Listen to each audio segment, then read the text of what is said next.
La nieve ya comenzaba a endurecerse en los bordes del porche de los Morales cuando bajé del taxi con mi pequeña maleta.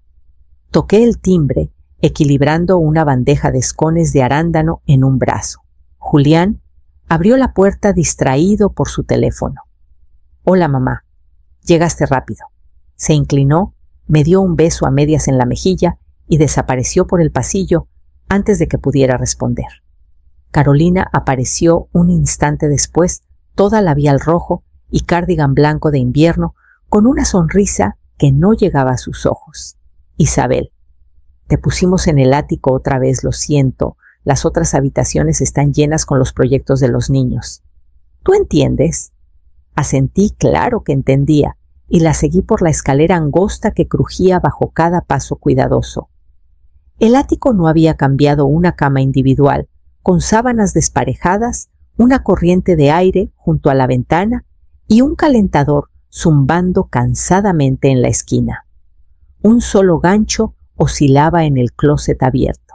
Coloqué mis regalos al pie de la cama, libros que había buscado todo el año, ediciones primeras, ejemplares dedicados, encuadernaciones preciosas. Dudaba que sobrevivieran la mañana sin quedar olvidados entre el montón de papel de regalo. Abajo Carolina me entregó un cuchillo pelador y un tazón de camotes. «¿Podrías empezar con estos mientras yo me encargo de la mesa Pelé en silencio?» mientras ella reorganizaba las tarjetas del lugar y vertía sidra en copas de cristal tallado. Nadie preguntó cómo iba la tienda. Nadie quiso saber qué estaba leyendo o a dónde había viajado ese otoño. Los gemelos cruzaron la cocina como rayos sin mirarme. Julián entró una vez para preguntar dónde había guardado las pilas del tren de su infancia. No esperó la respuesta. Tarde en la noche, mientras estaba sola en el ático, ajustando una cinta suelta en el regalo de mi nieto, mi teléfono vibró a mi lado. Un mensaje iluminó la pantalla. «Felicidades, Isabel. Tu portafolio ha superado oficialmente los C300.000. Hablemos de reestructurar tu herencia después de las fiestas». Lo miré un momento con el pulgar suspendido sobre la pantalla. Luego lo silencié y lo metí bajo la almohada. Abajo, las risas se derramaban desde la sala. Me quedé en el silencio, envuelta en mi chal, viendo cómo el hielo se arrastraba por las esquinas de la ventana del ático. La mañana llegaría y con ella la Nochebuena. Para cuando bajé a la cocina, la casa estaba medio despierta. Los gemelos discutían sobre el betún, Julián jugueteaba con el control de la chimenea y Carolina estaba descalza cerca de la máquina de espresso, con el cabello recogido en un pañuelo de seda, deslizando furiosamente el dedo por su teléfono. O intentándolo, alzó la vista mientras rompía huevos en el sartén. «Isabel, ¿te importaría prestarme tu teléfono? El mío se quedó sin batería anoche y necesito confirmar con el catering para Año Nuevo». Dudé, solo por un instante, pero lo suficiente para que lo notara. Aún así se lo entregué. «Gracias», dijo con esa chispa de derecho natural que siempre tenía con las cosas de los demás. Volví al sartén, volteé un trozo de tocino y cuando miré de nuevo, Carolina no se movía. Estaba fija en la pantalla como si la hubiera mordido. Sus labios se entreabrieron ligeramente las comisuras, temblando mientras intentaba controlar su rostro. Levantó la vista y me atrapó mirándola. «Este es un mensaje interesante», dijo en voz baja, girando el teléfono hacia ella, fingiendo que no había leído lo que claramente sí. «No sabía que tenías un asesor financiero». Su tono cambió demasiado dulce, demasiado ensayado. Me sequé las manos en un trapo y extendí la palma. «Gracias. Ahora lo quiero de vuelta». Carolina sonrió. Claro, el resto del día fue diferente, hiperatenta. Se ofreció a ayudar a poner la mesa. Preguntó si estaba cómoda en el ático. Me trajo té. Fue la primera vez que usó mi nombre 2 veces, en una frase desde 2017. Por la noche, la familia se reunió en la sala. Las luces parpadeaban en el árbol y los gemelos abrieron pequeños regalos junto al fuego. Julián estaba sirviéndose un brandy cuando Carolina dijo como si nada: «Qué curioso, esta mañana vi algo en el teléfono de Isabel». ¿Sabían que tiene millones guardados en alguna parte? La sala se quedó muda. Julián se giró hacia mí. Mis manos permanecieron cruzadas en mi regazo. «Creo que todos malinterpretamos lo que significa jubilada», añadió con los ojos fijos en los míos. La cena se retrasó. El jamón se enfriaba junto a un tazón de camotes intactos. Nadie se movía para comer. Julián seguía releyendo el mensaje en mi teléfono, como si una segunda mirada ofreciera otra interpretación. Carolina se posaba al final de la mesa como fiscal, lista para interrogar. No entiendo», dijo Julián con la voz más baja de lo habitual. «¿Por qué nunca nos lo dijiste?» «Porque no era de su incumbencia», respondí simplemente. Parpadeó herido. «Pensamos que estabas batallando. Siempre hiciste que pareciera que apenas salías adelante. Nunca dije eso». «Pero nos dejaste pensarlo», interrumpió Carolina. «Te quedaste en esa fría habitación del ático como si fueras una santa. Usas ropa de segunda, por Dios. Actuaste como una de nosotros». Sostuve su mirada. «Soy una de ustedes, solo que nunca miraron de cerca». Mi cuñada Teresa, que llegó a media tarde con dulce de leche y una opinión fuerte sobre cómo corto el pavo, se inclinó ahora. «Isabel siempre ha sido reservada, pero esto se siente como engaño. La familia debería compartir cosas así». Julián asintió. «¿Sabes cuánto va a costar la educación de los niños? Max tiene problemas con la lectura. Sofía quiere estudiar en el extranjero. Esto podría cambiarlo todo para ellos». «Y para nosotros», añadió Carolina. «Hemos estado ahorrando, sacrificándonos. Tienes 300 millones. Eso no es solo dinero, es un futuro. Para todos». La mesa zumbaba con la palabra nosotros como si hubiera firmado un contrato invisible solo por ser su mayor. «No lo oculté por malicia», dije al fin. «Lo oculté porque quería paz». Julián exhaló bruscamente.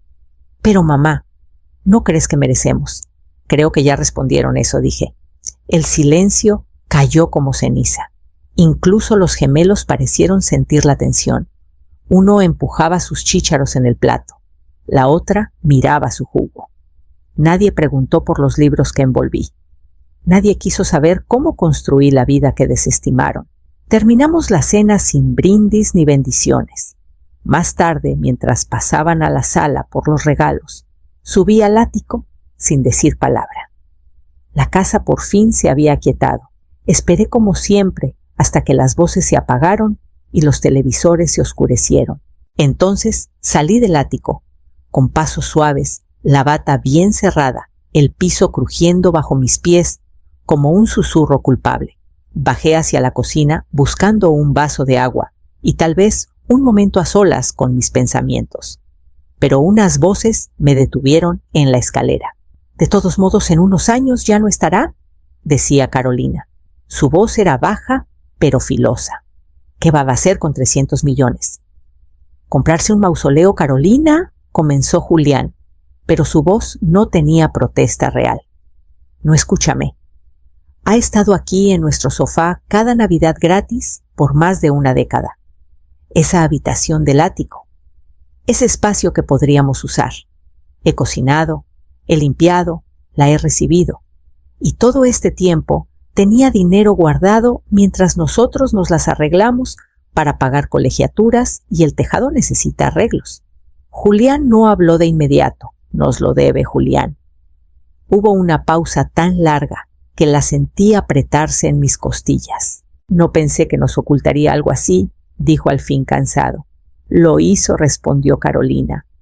«Ahora decidimos qué hacer al respecto». No esperé a escuchar más. Las escaleras gimieron bajo mis pasos al volver al ático. El vaso de agua olvidado. El frío de la habitación ahora igualaba el frío en mi pecho. No eran curiosos, no estaban confundidos, ni siquiera heridos. Estaban calculando. Todos los años que doblé servilletas junto a Carolina, que ofrecí llevar a los gemelos a clases de piano, que sonreí en cenas donde era invisible, seguía siendo la mujer en el sofá. Un mueble, un peso, una cartera que no sabían que poseía. Me senté al borde de la cama angosta y miré el cristal oscuro de la ventana. Abajo la chimenea crepitaba con un temporizador, fingiendo calentar el hogar. Sabía lo que tenía que hacer antes del amanecer. Me levanté antes de que el sol tocara las ventanas. La casa estaba en silencio, aún cargada con el peso de la cena de anoche y las verdades no dichas. Empaqué rápido. Los regalos con cintas que traje seguían intactos bajo el árbol abajo, pero no los miré. En la puerta principal me detuve. Mi abrigo colgaba pulcramente en el mismo gancho de siempre, como si perteneciera ahí. Me lo puse, giré la perilla y salí al frío mordiente de la mañana de Navidad sin despertar a nadie. El taxi llegó en minutos. Le di al conductor la dirección de la posada, cerca del lago de Chapala Silenciosa, escondida tras pinos, un lugar que visitábamos cuando Miguel estaba vivo. Vi el vecindario pasar en reversa, casas titilando con luces y expectativas. Ninguna me vio partir. En la posada, el recepcionista me recibió con sidra caliente y sin preguntas. Agradecí ambas cosas. Me instalé en una habitación con vista al agua y dejé que el silencio me envolviera como un abrigo que no usaba en años. Luego abrí mi laptop y escribí un nombre que no había usado en un tiempo. En una hora estaba al teléfono con Leonardo, mi abogado, desde hace 12 años. Quiero hacer cambios, dije. Importantes. No preguntó por qué. Esa tarde, mientras los villancicos pasaban bajo las ventanas escarchadas de la posada, reescribimos mi testamento de principio a fin. La versión anterior, cuidadosamente equilibrada, generosa con Julián y los nietos, desapareció. En su lugar, un fondo para mujeres en estudios de preservación histórica y cultura material. Becas, posgrados, subvenciones para viajes. Una fundación en nombre de Miguel que me enseñó a ver valor en historias olvidadas. No dejé nada para Carolina. Julián recibiría una copia firmada del primer artículo publicado de Miguel y la escritura de la cabaña familiar, algo tranquilo, algo honesto. Pero la riqueza esa iría donde se valorara. Cuando los documentos estuvieron firmados y notariados, me recosté con las manos sorprendentemente firmes, no enojada, no vengativa, solo terminada. Afuera, el lago sostenía una lámina de hielo plateado intacta y quieta. La nieve volvió a arreciar suave y constante contra las ventanas de la posada. Me senté en el pequeño escritorio junto a la chimenea con un par de guantes secándose en el radiador y abrí la caja de libros que había guardado. Eran hermosos 2 primeras ediciones firmadas que Miguel y yo compramos en nuestro último viaje a Guanajuato. Una era una historia ilustrada de mujeres en la arquitectura mexicana, la otra un raro volumen infantil de leyendas del Bajío cuidadosamente preservado. Envolví cada uno en papel craft y los até con cinta granate, sin brillo, sin excesos, solo cuidado. Dentro de cada portada escribí una nota con mi letra más pulcra: que crezcas curioso y valiente para honrar lo que otros pasan por alto. Con todo mi cariño, abuela Isabel, sellé los sobres y los puse aparte para enviarlos después de las fiestas, cuando hubiera menos espectáculo, menos ataduras. Cuando un regalo pudiera sentirse como un susurro en lugar de una negociación. Mientras me levantaba para servir té, mi teléfono vibró. 3 llamadas perdidas de Julián, un mensaje de Carolina. Necesitamos hablar del futuro. La familia merece compartir. ¿Compartir? Esa palabra otra vez. Di vuelta al teléfono, pantalla abajo. Que se preguntaran. Afuera, la nieve se apilaba silenciosamente a lo largo del muro de piedra de la posada, suavizando todo lo que tocaba. Me abroché el abrigo, me puse la bufanda y salí al blanco sin viento. Cada paso crujía bajo mis pies, con una honestidad que mi familia nunca ofreció. No había adornos aquí ni frases vacías, solo un camino que yo misma trazaba. El dolor que cargué por años de ser invisible, de morderme la lengua en nombre de la paz, se había apagado en algo limpio y hueco como una campana tras su último tañido. No necesitaba su aprobación, nunca la necesité, pero tomó perder la ilusión del amor para entender la diferencia entre ser incluida y ser usada. Caminé más lejos de lo que planeé, dejando que el frío picara mis mejillas, que la quietud se asentara en mis huesos. Cuando regresé, el té estaba frío, pero el silencio era cálido. Tras la muerte de Miguel, me vi rodeada de silencio del tipo que zumba entre páginas viejas y pasillos vacíos. Pero el duelo no detuvo los hábitos que construimos juntos, los afiló. Miguel era un hombre callado con un ojo brillante. Podía fechar pergaminos por su olor, identificar tintas por su contenido de hierro. Mientras otros esposos jugaban dominó o seguían las tendencias del mercado, él revisaba catálogos de subastas en busca de baúles folios o papeles varios. Su mayor amor, además de mí, era la historia que nadie más se molestaba en preservar. Yo era quien lo organizaba todo. Tras su partida no paré. Empecé pequeño ventas de bienes en pueblos olvidados, subastas con más polvo que dignidad. Compré un conjunto desvaído de cartas de la Revolución Mexicana por C1.500 y las vendí debidamente autenticadas por C220,000 a un coleccionista privado. Una vez encontré una caja de terciopelo con monedas antiguas dentro de un gabinete musical desgastado, el tipo de hallazgo que incluso los comerciantes experimentados pasaban por alto. Otra vez descubrí un mapa de la Independencia mal etiquetado como decoración réplica. Aprendí a hablar menos, a vestirme sencillo. Nadie sospecha que una mujer con suéter de lana y una libreta gastada valga más que sus cupones. Mi reputación, cuando la necesitaba, vivía en canales privados manejada por corredores que nunca usaban mi nombre completo, solo iniciales, una SRL, una dirección de transferencia. Vi crecer las cuentas. Diversifiqué bonos municipales, fondos mutuales, luego propiedades de renta a través de un fideicomiso que Miguel creó cuando no teníamos más que un sueño y una mesa plegable en la cocina. Julián nunca preguntó. Carolina asumió que recortaba cupones porque era frugal. Nunca miraron más allá del suéter. Eso me convenía, no estaba escondiendo. Estaba construyendo. Cada registro, cada archivo, cada billete perfectamente doblado era una piedra en el cimiento que puse mientras miraban a otro lado. Pensaron que no tenía nada, porque nunca pedí más. Nunca entendieron la riqueza que llevas cuando sabes leer una firma, una marca de agua, un silencio. Y esa fue la mayor protección que me di. La campana sobre la puerta sonó con ese tintineo suave que yo misma elegí, un sonido cálido, casi disculpándose. Levanté la vista de catalogar un diario de campo de la guerra cristera, esperando al típico cliente buscando un regalo de última hora. En cambio, ahí estaba Carolina. Abrigo blanco impecable, guantes de piel caros, cabello demasiado perfecto para el frío afuera. Sonrió de esa manera que no toca los ojos. Isabel dijo, como si solo hubiera pasado de casualidad no manejado 2 horas y media para pararse en una tienda que alguna vez llamó Museo de Polvo. Estaba por aquí, añadió con voz dulce, y pensé, estoy tan preocupada por ti. Después de Navidad, simplemente desapareciste. Alcé una ceja, pero no dije nada.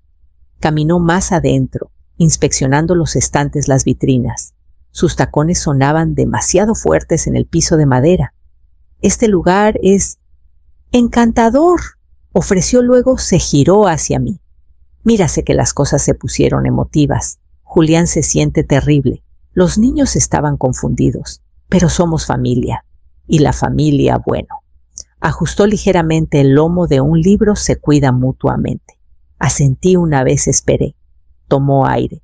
Hemos estado pensando, manejar una herencia de tu tamaño, a tu edad, debe ser abrumador. Nos encantaría ayudar, solo para aliviar la carga, crear los fideicomisos adecuados. Por los niños, claro. Ahí estaba. La miré, de verdad la miré. El brillo lustroso, el discurso ensayado. El leve tic en su mandíbula. Cerré el registro y me puse de pie. No hay nada para ustedes aquí, dije calmada. Por un momento no reaccionó. Luego su sonrisa cayó como cortina. Te arrepentirás, siseó acercándose. Cuando estés sola, cuando el dinero no te tome de la mano en el hospital, cuando nadie venga en las fiestas. La estudié por un largo segundo. Mejor sola que usada, dije. Se fue sin azotar la puerta, lo que de alguna forma lo hizo más ruidoso. La campana sonó tras ella, su suave tintineo, cayendo como el punto final de una oración larga y amarga. No me moví por un rato. Luego giré el letrero a cerrado y volví a mi registro. La invitación llegó en cartulina crema, con letras en relieve, en reconocimiento a sus contribuciones a la preservación del patrimonio mexicano. Al final, mi nombre, escrito correctamente con respeto por una vez. No había ido a un evento formal en años, pero elegí el traje de terciopelo, que Miguel siempre amaba, lo mandé a ajustar para que se adaptara a la forma que el tiempo había tallado. Un broche de granate en el cuello, los aretes de perla de nuestro 30º aniversario. El salón de la Sociedad Histórica brillaba esa noche, pisos pulidos, luz cálida, el murmullo bajo de conversaciones sobre copas de vino. Me quedé cerca de una vitrina, con correspondencias de la Independencia, que Miguel una vez ayudó a autenticar, fingiendo no notar al pequeño grupo reunido cerca del retrato bajo una sábana de seda. Entonces una voz por el micrófono. Esta noche honramos a los visionarios silenciosos, aquellos que vieron valor donde otros no. La sábana cayó. El retrato de Miguel, óleo, sobre lienzo pintado con suave reverencia. Se veía como en nuestra foto favorita, ojos gentiles, un atisbo de sonrisa. Bajo el marco, Miguel Morales, erudito coleccionista, legado, preservado por Isabel Morales. Escuché los murmullos antes de ver a la gente girar hacia mí. Aplausos, no corteses, no obligados, reales. Una joven se acercó a alguien a quien no veía en más de una década. Lorena. Alguna vez fue pasante en el archivo que financié anónimamente. Ahora llevaba la insignia de curadora del museo. Me envolvió en un abrazo. «Cambiaste mi vida», susurró. «Esa beca me llevó a terminar la maestría. Todo lo que hago empezó con lo que me enseñaste sobre la historia». Parpadeé rápido. Sonreí. Mi voz casi se quebró. «Gracias, querida». Nadie mencionó a Carolina. Nadie preguntó qué coche manejaba o cuánto costaban mis botas. Por primera vez en mucho tiempo, no sentí que tuviera que explicar quién era. Me quedé junto al retrato de Miguel mientras las parejas posaban para fotos. Hablé con donantes, respondí preguntas discretas sobre preservación, reí con 2 académicos que aún recordaban nuestros primeros hallazgos. Y cuando las luces se atenuaron, me di cuenta de algo raro. La versión de mí que importaba por fin era la que podían ver. El aroma a romero y cáscara de naranja flotaba desde mi cocina mezclándose con las notas suaves de jazz que sonaban en el viejo Crossley en la esquina. La mesa estaba puesta para 6 servilletas de lino vajilla azul y blanca que Miguel y yo coleccionamos juntos y un pequeño arreglo de ramas de pino que corté del callejón tras el edificio. Simple, hermoso. Amalia llegó primero con las mejillas sonrojadas, sosteniendo una botella de licor de saúco y un pastel aún tibio de su horno. Me abrazó como lo haría una nieta. Huele a que alguien sabe lo que hace aquí. No corras el rumor, dije riendo. Déjalos pensar que estoy indefensa. Me da tiempo.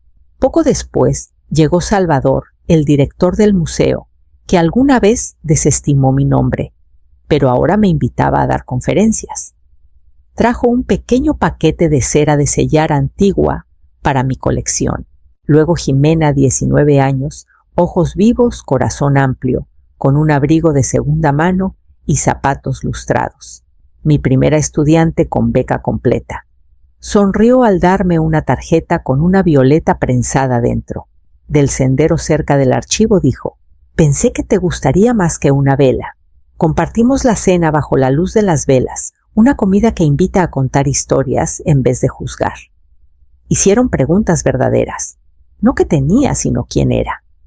Hablé de Miguel de Mapas y diarios de campo de la vieja imprenta, donde una vez encontré una carta cosida en la encuadernación de un himnario. Cuando los platos fueron guardados y el pastel desaparecido, brindamos. Por las cosas olvidadas, que vuelven a ser sagradas, dijo Jimena. Después de que todos se marcharon, me senté junto a la ventana mientras la nieve cubría los adoquines afuera. Saqué 2 tarjetas que había escrito antes, una para cada nieto. No cheques, solo recuerdos. Una sobre un paseo por el río en verano, otra sobre un cuento que les contaba antes de la siesta. Deslicé las tarjetas en sobres y los puse cerca de la puerta para enviarlos. Luego susurré para nadie y para todos a la vez fui la mujer en la habitación trasera. Ahora yo tengo la casa. Y finalmente apagué la luz.